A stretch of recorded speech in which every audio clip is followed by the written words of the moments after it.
Tí Síhúil agus crothóir na Pelacóim Sirí.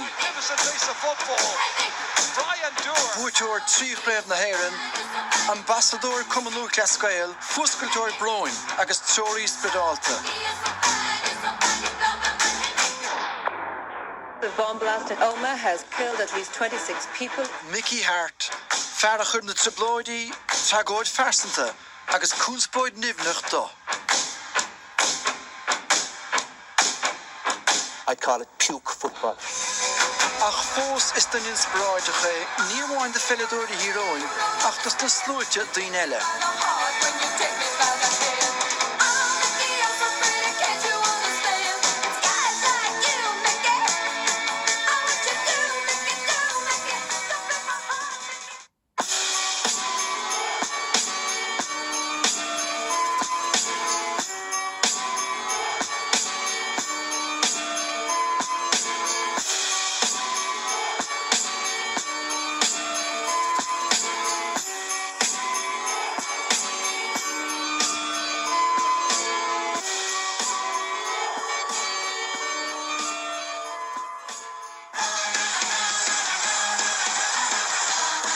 Tá ceannis óla gábhíl sa trí a bhíonn, agus ba chosúil gribh coiche in an de bhainisteoir nua híróin Mickey Harte. They're still there, the goal! Plays it back inside the goal, they've got another goal! Liam Doyle! Right, Dan Gordon underneath it, Gordon looking for another goal, he's got it! Dan Gordon with a third goal for Down! We just didn't anticipate that happening at all, and it was a shock to the system, but again, we had to roll up our sleeves and decide to do something about it. Canavan against Mickey McVeigh. That's a great penalty. Jordan has a goal, gets his point. They are absolutely flying now, Tyrone. And then suddenly, when we got back level, we conceded another goal. It's going to drop short. And has it gone in? Yes, it has. They've got a goal. And so we had climbed a huge mountain, and suddenly, after all that hard work, you had another fairly substantial mountain to climb again. Pushes aside John Clark, and he's still going. Brilliant from Mulligan. And this match is not over yet by a long, long way. Huge pressure on Peter Canavan now, but as we've seen so often, he is equal to it. The fact that they came back then and got 3 more points again to salvage a draw that day, I think that to me was one of the most significant days in the whole of my time in management. Faoi dheartha, bhí teachtaníor chomá is a facchas riamh is dar na Pelacríomha, buinte amach ag Mickey agus ag Éireann, agus é díriú láthreach an aimirt. Down had a physical presence in there of Dan Gordon, who was a good footballer and a big lad, and it's difficult. We hadn't anybody of that stature to deal with him. Níor bh éon chuine le réiteach Mickey, Cormac McAnallen, duine na himiróirí Lár Parke ba chumasí sa tír, a bhóga siar go lán chulaí. Ward has taken it already, and they try and hit Dan Gordon. McAnallen is there with him. Dan Gordon and Cormac McAnallen, and Gordon concedes the free.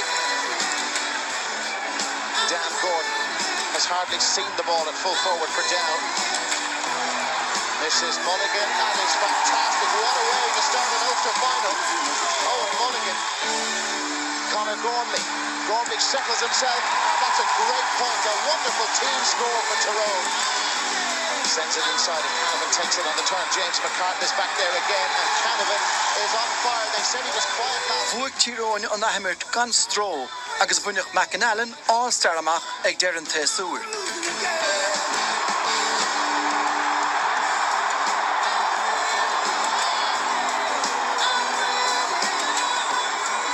Tobin, bhí sin mhór sa bhainisteoir nuasa a raibh creibh strathe agus creibh ola buaiteige ina chiad bhliain.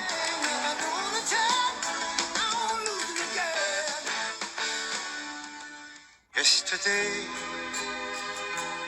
when I was young, the taste of life was sweet as rain. Léir sé seo fearbhí tumtha a gúlta híróin agus ina radisiún Pelle.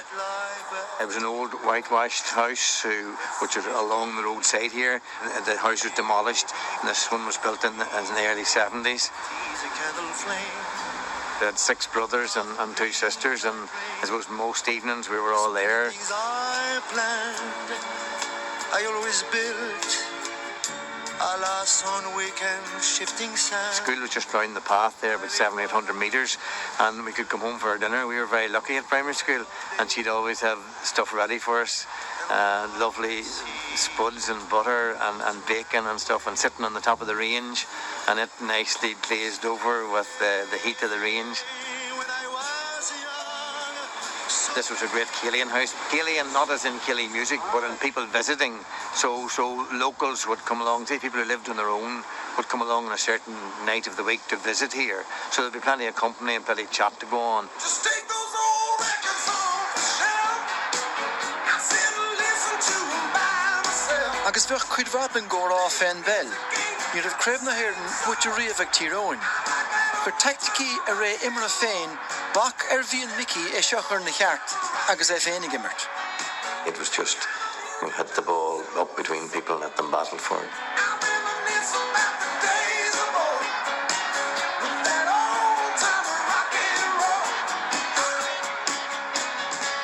Now, the greatest asset is speed, pace, call what you will. Back then, probably the asset was to be tall and a great fielder, and that didn't fit well with my stature. Today's music ain't got the same soul. I like that old time rock and roll. Your position was your position, and you kind of stayed around there and hoped the ball would be getting into you at some stage, but you didn't really go hunting the ball anywhere else. You kind of played on kind of draft board football. What I felt would be useful for me would be able to have the ball delivered to places that you could run fast to get, and have people kick the ball accurately to you, that you didn't have to battle for it with the opposition. I can see clearly now the rain is gone. There's a term that goes about winning your own ball, and I don't agree with that term at all, because to me that doesn't make sense. Why should you have to win your own ball? If you have the ball, you shouldn't have to win it.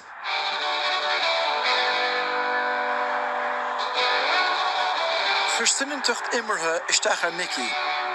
Ach bhí bach mór eile rifel ola choma na Triblóidí.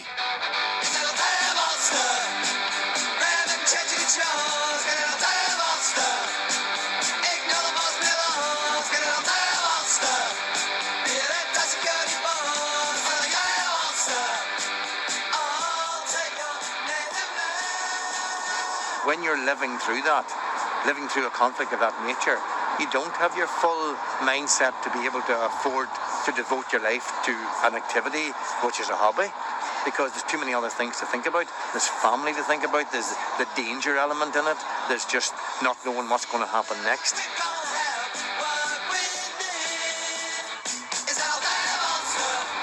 From down in 1968 until down again in 1981, no Ulster team won the All-Ireland. It's more than a coincidence that there was no great success during that period of time, which very much coincided with the Troubles at their worst. I don't think that the people in the deep south, if we call it that, fully appreciated and didn't fully understand what exactly people in the GA background had to sort of endure, if you like, in many ways, to keep the games alive up here. That people, were killed over their connection with the GA, and that was the most tragic thing of all. Ach níle kleine politiechte awain a bhain dail díntine. Inniuv tá ergel hieráin cheandas de clubban is rahúle a goige olla. Ach heers na hochtorí, hí gá an clubán a bhain dearag ráinico chéile. Stand my ground, and I won't back down. There's 4 areas in our parish. There's 4 churches, 4 primary schools, and 4 kind of distinct areas within the entire parish of Argyll-Kieran. So I suppose everybody fights their own corner. Agus ní a bhéin eiscecht Mickey. In 1982, hí nurit san déistena féin agus bhain tú gnán cuile leis sem méid letrama dar le féin a bhí clubban fróiste gur bhharta idir club dagad féin a bhanú. albeit it was never affiliated within the officialdom of the GAA, but it still had everything else apart from that. It had a sense of community. We did lots of things on the field and off the field. We had all kinds of social events, and there was a great sense of togetherness. And obviously we enjoyed playing those challenge matches as well, and took us to various parts of the province that we might not otherwise have been. Ní bhfuair glann cuile an taithanta sa figiúil cúnta riamh fuair club na scoite eile. Cha Mickey Harte na blianta a bear a bhechaige mar fellador idirchúnta ina Eoraí pelle. Imireoir agus bainisteoir idirna glann cuile, club gan éana cheadimirthe a gluthí a figiúla. Hey, Lemon, he still got the ball. Heads it out to Brian Cannon. Oh, Mickey Harte's got the ball. That's a goal. That's a goal, Glenn Cole. Mickey Harte. That's a goal. A fine goal by Mickey Harte. It was a divide that caused a lot of anger, caused a lot of bitterness and resentment. And it took a lot of time and a lot of effort before it was resolved. A number of people in Glencoe suffered because of the dispute and the fact that they didn't get the opportunity to represent the county at minor level and in some cases senior level as well. So that's serious and that shouldn't be forgotten. Tréiste Marion na fósas na seachtarí, bhí chlán féin a fás an níos, agus iad mar inspiráid ag Mickey sna blianta corthaithe san. Sweet dreams are made of these. Bhí is agin go raibh rud ar leith ag go raibh san chuid sin den fearste ag an am. Is cumann lom go raibh atmosphere ar dóigh an bhí bochain bogin in Accolation Chapel agus bhew a lehéid de ihe gilach on rang an a gilaga on ag an am, bhew session ceol on ag an am, bhew bizarre nullig on ag an am, tran a geist agus daihin me hen few agus me cohog sin go raibh atmosphere agus passion ar leith in Munchen na Harte in san common ag an am sin. Jerhin na roshi forsta dá ag an am go raibh go leor Jackarty ach near aihin me sé éon bhrúir sa teach fé sé gcónaí agus sin rud atá go raibh go fáil tá sé bra abalta Jackarty feibanna a live show. We can work it out. We can work it out. Think of what Agus hócach sé 8 mbliana, agus an bail na féadach réalt ó glann cuile Peter Canavan immert denna chúnta sulla réitíoch an dailt. D'ascar club nua go chiaráin as an achran go léir. we can work it out. We can work it out. By 1993 then, which was only in our third year of existence, the club won the county championship for the first time in 62 years or something, and went on to win Ulster. I think that really galvanised the whole idea that this was a good thing to do, and the club has never really looked back since. We took a long time to win the Tyrone title, but we're now the first club in Tyrone.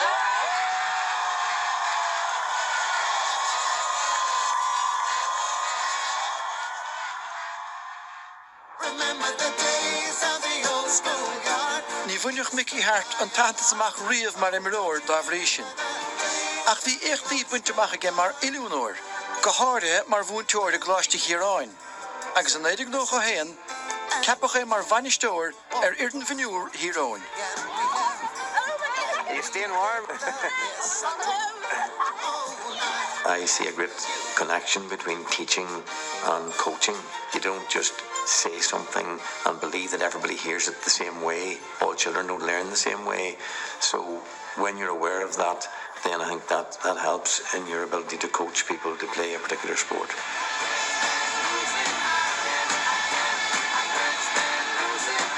Thóg sé leachas an blian Mickey Harte chluithe ceannis miniúr na héir na frisint. Ach bhí íbertí damanta dianta an bhuiir na hiúlamach deire farcach rócaig.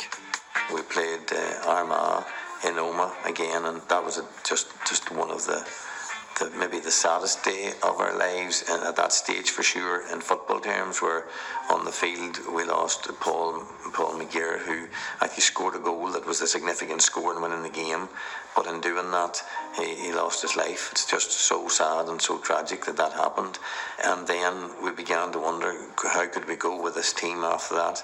ach lean tíróin raig. Mar a bheith Paul. Machan Sogari, Mark Harte, agus Mahaka Shane Garrett again, and the captain for the Harte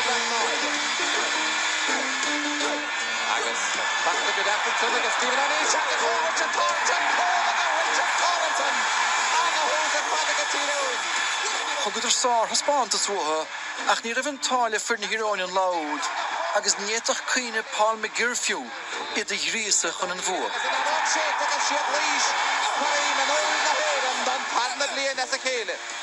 Bhí díomá Mickey Harte agus é cuineamh go láidir Irias. At that stage, I was intending just to give up on the minors and give up on football management at that level because we had tried it from 91 to 97 and we thought that we were so near the summit that you probably wouldn't get back to the summit again. Bhí rún dagan áfach ag an dacahóir buíl sé ige, ná fiatach sé Irias nuair a bhíon rá anán gan bhíl. She got a napkin and she wrote down that 1988 we'd win the minors, and in 2000 we'd win the under-21s with this special 97 team, and by 2003 we'd win the senior All-Ireland, and lo and behold 1998 just became a wonderful year for us.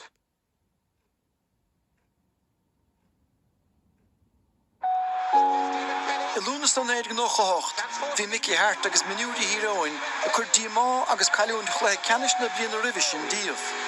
Bhíidir háiseach críomh eile nuair a bhfuil tragóid a rístiad. The bomb blast at Omagh has killed at least 26 people, including an 18-month-old child. Scores more are injured in hospital. A dissident Republican group calling itself the Real IRA has said it was responsible. This attack is the worst atrocity of the Troubles in the north. It's believed... My wife could have been as easily in Omagh with a couple of the children preparing for going back to school to get uniforms and stuff like that, and I didn't know if she had gone or not. It was often that she would go. All the phones were down, the phone lines were down, everything, and people had heard there was an awful bomb in Omagh, and I went home and I just remember how glad I was when I saw the children playing on the street when I went home. Treis an uafáis agus an brise crí go míúilteach bhí Mickey anán an iarna sppraga don gluthe ceannis a bhí rompa. What is that? Joe, that's good. Aidan Lynch is that a chance at goal? And the goal is going to get Owen Mulligan. As he given to Lord Port and Lloyd Edmund. Is it Enda McGinley? Enda the elastic of the goal here. Can he answer? Enda McGinley and it's Enda McGinley. To hit Aidan Lynch, delicate dog against Pauline against Aidan Lynch. Well, she doing the courage. Maho Connor. Thug bua híróin ardú críogus manaman dóibh siúd bhí follint treis tragóid in na hómaí. Ach níor leor son de Mickey Harte. I ghabhíle sa haon bhuadar an chréibh fehhíon is fethe. An bhlion dar giún, ína dar ríiste. Agus McGuigan, dolasteach agus fuirte go glótige McGuigan. Agus the current Ganisteach go deas agus chance scór agus it scór fasta go glóitin an a scór go dó. Magdalene Clahe Canish Harte agus don tam na bliana sa chéile a sé puirte go tiro. Say you want a revolution, well, you know, we all want to change the world. I ghabhíle sa trí tug a chaantas ar deire de chumas a liún na Mickey Harte agus ceapach é mar bhainisteoir síontir híróin. Bhí taingreacht Michaela thar a bheith crín go dtí seo. Chréibh ola buaite, bu ar manach an íag, ach anis bhí feig chiarí ribh híróin. About 60,000 people in Road Park today, and I would think 4/5 of them seem to be supporting the men in red and white. Tyrone had never beaten Kerry in championship football ever in the history of the GAA, and I think that we felt we could catch them on the hop, that they wouldn't appreciate what maybe we could bring to the game, and I suppose that's the way it happened. Sideline with the ball at the end. Sideline here with the ball wasn't. Good work by John Ballard. Lá ar le is tar na pelle a behan chluhesan le céirí. Léirigh tíróin glúiseacht imirt óirne agus dúracht na facas riamh sin ar lámór pelle. When have you seen anything like this? It was like tag of ravenous dogs the way they're getting around the Kerry. There's fantastic spirit, fantastic enthusiasm from Tyrone. You can see the the shoulders coming in with determination. Look at the crispness of the Tyrone tackle. McGuigan kicking, and he's put it over the bar. Beautiful ball by McGuire inside here. Kavanagh's coming onto it. It's gone over. Mulligan going all the way through, laying it off here. And McGuire. The Yere, the Ra Robber Mickey Harte, let Gluin Umlan the Mirodi Heroin. Ryan Dorr recovered from injury, demonstrating that brilliantly. The outside of the boot as O'Neill comes through and kicks it over the bar. Voor Locht an Elise Dakar de la Dahi Stil Rev Loachra Heroin. Du saint Farawain, Tierma Maslach la Kershieser Stil. Rode Hookach in the Ginne, a fagnum Liente en Yessen. She call me Mr. Bombastic, friendly fantastic. Touch me on the box, she says I'm Mr. Rule. I've selected my colours again tonight to match, of black and grey, to match the sombre mood that I feel. And look, Gaelic football evolved from the game of CAD. And this CAD was the game where one parish took the ball to the opposite end of the other parish, and the other parish did everything in their power to stop him. Now this was a game of CAD today. I fear for the future of Gaelic football if this is the way it's going to evolve. And remember, there's no rule changes for the next couple of years. This sort of football that I saw today will not fill Crow Park. These boys aren't in the business of entertainment. They're not getting extra marks like in diving or synchronized swimming for aesthetic beauty. This game left a sour taste in my mouth, and it's not a case of sour grapes because the better team won today. But I'll tell you, to describe today's football, do you know what I'd describe it as? I'd call it puke football. Ní hocail a chéirí Corsuas le Giannacht in Iireachtaí Híreoin an lásin.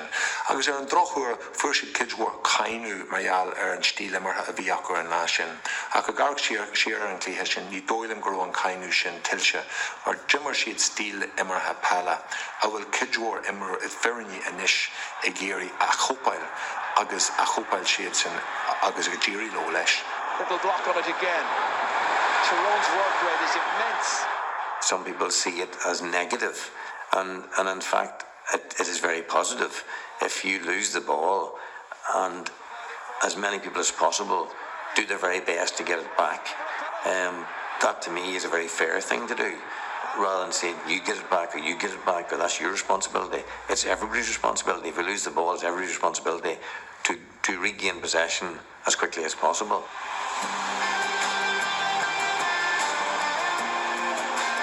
Agus áid buintear machach Tyrone sa chluthe ceannis, bhí scetamíní Loch Leanta na Pelle go chéanáid.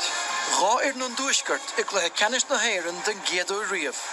Chluthe ceannis na Breataine, mar a bhais cóileoir ón DUPR. Ready to take on McGuinney, taking him on in some style and crocking it beautifully over.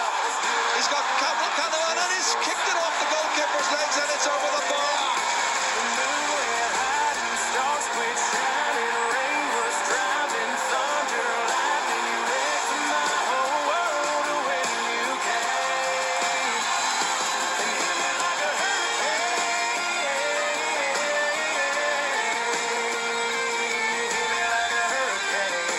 Hosig rialt únsa Heroin Peter Canavan an chluthe agus gortathe. Ní raibh seans féin spéir go maireach sin seachtó neomat. Ní raibh cumna cuí a rúthín Peter ag lehom, agus hosig Tyrone an tarna lead a éimis. Bhrahadar uathe. Here's a chance with O'Neill. Kaplan! Goal! Should have been for Jared Kaplan.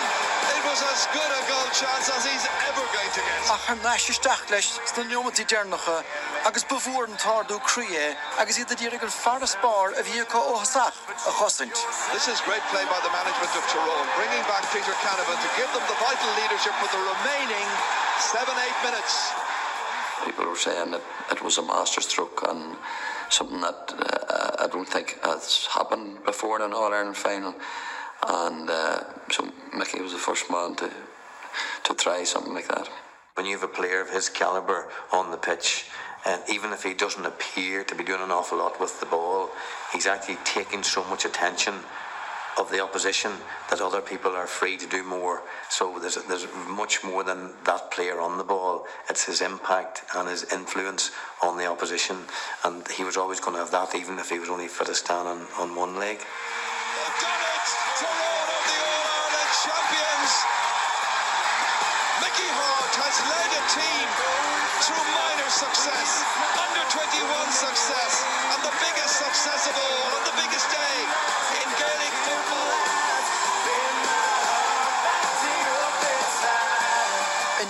chlathe dan lucht lente remedig heroin a Barker fag oerig. Tyrone had waited so long to have Sam Maguire in their county for a year that you just wanted to bring that sort of feel-good factor to as many places as possible, and there was no better way of doing it than bringing it to the clubs and just seeing what it meant, this sense of belonging that everybody had to this victory, that people felt part of it. Can I just tell my wife, Denise, I'll be home sometime tomorrow, and don't be worrying about the sports. One of the old sayings that people always say to them, I'll die happy now because of this, and I always reminded them, why not live happy because of it? Well, why bother to die because it's happened, go and live happy because of it. And I think that's what we need to think about, live happy because you were around when this day happened.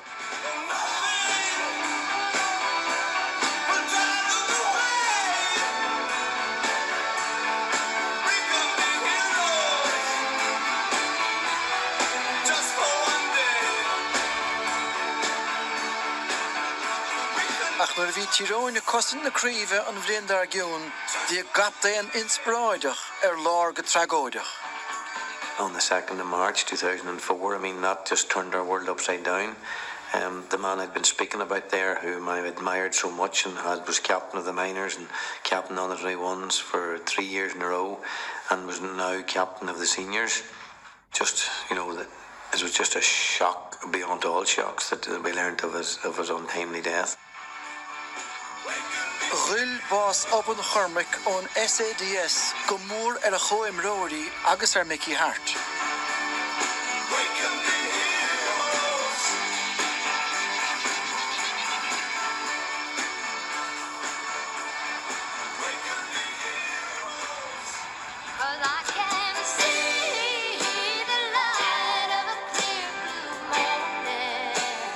Agus Carolina Irden Tachuhain treis Vash Chormic, Harry Mickey Harte Hubber an Shreddiv Lodger if you get fain on Glivon. I don't think we can detach life from the spiritual journey. We are, we're spiritual beings with a human form at the moment. So I think we have to be very aware of our spiritual side. I think the things that serve us well in any walk of life serves us well in sport. It serves us well in our faith life as well. When we talk about team spirit, to me that definition means the connecting of the spirit within the individuals in that particular group. So it's that togetherness, it's that connectedness, if you like, and that's really what I see as the spirit within us. The spirit within us identifying with each other and looking for the good in each other, and believing that being part of a community, being part of something bigger than ourselves is what this life is all about. And knowing Irucht Mickey Harte, near Tyrone Amara Mahasa, a Gunivio, Sokla Caru Canish. James Gill, nicely got ahead to Mortimer again. He started the attack, he's there at the finish, and he fists it over the bar. Dillon, nicely on here. Brady's coming through like a train, and this team has a winning look about it. Die Turimich down, naar de woont achre Shurig, Shachas force no pelle.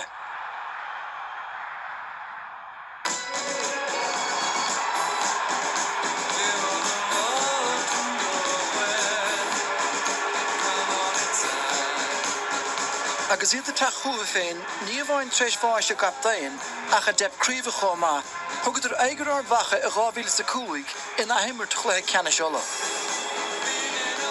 I felt that in 2005 that there was going to be some really huge desire within the players to really regroup, reinvigorate themselves, and remember the words of Cormac when he became captain, that he didn't just want to win one All-Ireland, he wanted to win more than that. And I think subliminally almost that was within the players' mindset. Looking at the available options. Coming through the middle, Ryan McMenamin, and he scored the corner back. It's bending and it's bending over the bar. Ach buchasul nar a script hero in late guard vacha, Noigan right over. And again, it's very sloppy and things are getting out of control. Referee Mick Collins has to take control here because you couldn't anticipate that this was happening, but it's a free-for-all, and Canavan has lost his jersey. And Peter Cannon was harshly done by that day. He went into the game and he wasn't right in until he was in the middle of a melee, not of his own making. And he got terrible abuse, I would say, from unwarranted. And worst abuse of all is he got sent off for doing nothing. So that was a huge blow to us when he was sent off. Worst to come then, Stephen O'Neill was sent off in the wrong again. He was sent off for a second yellow card and he never got the first. Mallon, floored by a shoulder by Stephen O'Neill. Oh dear. Red card? That seemed to be a red card. Stephen O'Neill, I'm sure, cannot believe it. Coming through is Oisín McConville. Brian Dooher. Not quite fouling. Oisín scores his first point from play. And Armagh are the Ulster football champions. Mickey Harte cannot believe what has happened to his team. Maar wie een derde krijgt in de Boegendijk Mickey, de Ashter Vader Rivermach.